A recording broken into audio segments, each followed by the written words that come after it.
Milky beauty Tamannaah item song చేస్తే ఆ cinema super hit కావడం ఖాయమనే సెంటిమెంట్ దేశవ్యాప్తంగా నెలకొంది. తమన్నా ఏ భాషా చిత్రంలో ఐటమ్ సాంగ్ చేసినా అది హిట్ కావడం గ్యారంటీ. రజనీకాంత్ జైలర్లోనూ, స్త్రీ 2 సినిమాల్లోనూ తమన్నా చేసిన ఐటమ్ సాంగ్స్ ఆ మూవీ సక్సెస్ రేంజ్ ను పెంచేశాయి. దాంతో ఆమెతో ఒక్క సాంగ్ అయినా చేయించాలనే తాపత్రయం నిర్మాతలలో పెరిగిపోయింది. తాజాగా తమన్నా భాటియా ఓ హిందీ సినిమాలో ఐటమ్ సాంగ్ కు రెడీ అయిపోయింది.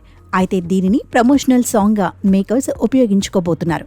అజయ్ దేవగన్ సరసన గతంలో హిమ్మత్ వాలా హిందీ రీమేక్ లో నటించింది తమన్నా. మళ్లీ ఇప్పుడు అజయ్ దేవగన్ తాజా చిత్రం రైట్ 2లో ఆమె ఐటమ్ సాంగ్ చేయబోతోంది.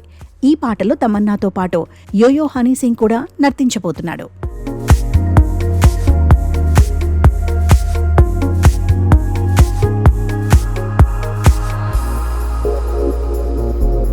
మరోవైపు స్త్రీ 2 మూవీలోని తమన్నా ఐటమ్ సాంగ్ ఆజ్ కీ రాత్ కో కొరియోగ్రాఫర్గా వ్యవహరించిన విజయ్ గంగోలీ దీనికి డాన్స్ మూమెంట్స్ కంపోజ్ చేస్తున్నాడు. ఇదే వారంలో 2 రోజుల పాటు ముంబై స్టూడియోలో దీని చిత్రీకరణ జరగబోతోంది. రైట్ 2 మూవీలో అజయ్ దేవగన్ అమయ్ పట్నాయక్గా నటించాడు.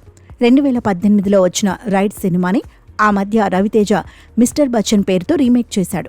ఇప్పుడు రైట్ 2 మే 1న విడుదల కాబోతోంది. ఈ సినిమాలో ప్రముఖ నటుడు రితేష్ దేశ్ముఖ్ పొలిటీషియన్ గా ప్రతినాయకుడి పాత్రను పోషించాడు. రాజ్ కుమార్ గుప్తా ఈ మూవీకి డైరెక్టర్. తమన్నా తెలుగులో కీలక పాత్ర పోషించిన ఓదిలా 2 చిత్రం ఏప్రిల్ 17న జనం ముందుకు రాబోతోంది. రైట్ 2 మే 1న విడుదలవుతోంది. సో 2 వారాల గ్యాప్లోనే తమన్నా నటించిన 2 సినిమాలు జనాలను అలరించబోతున్నాయి.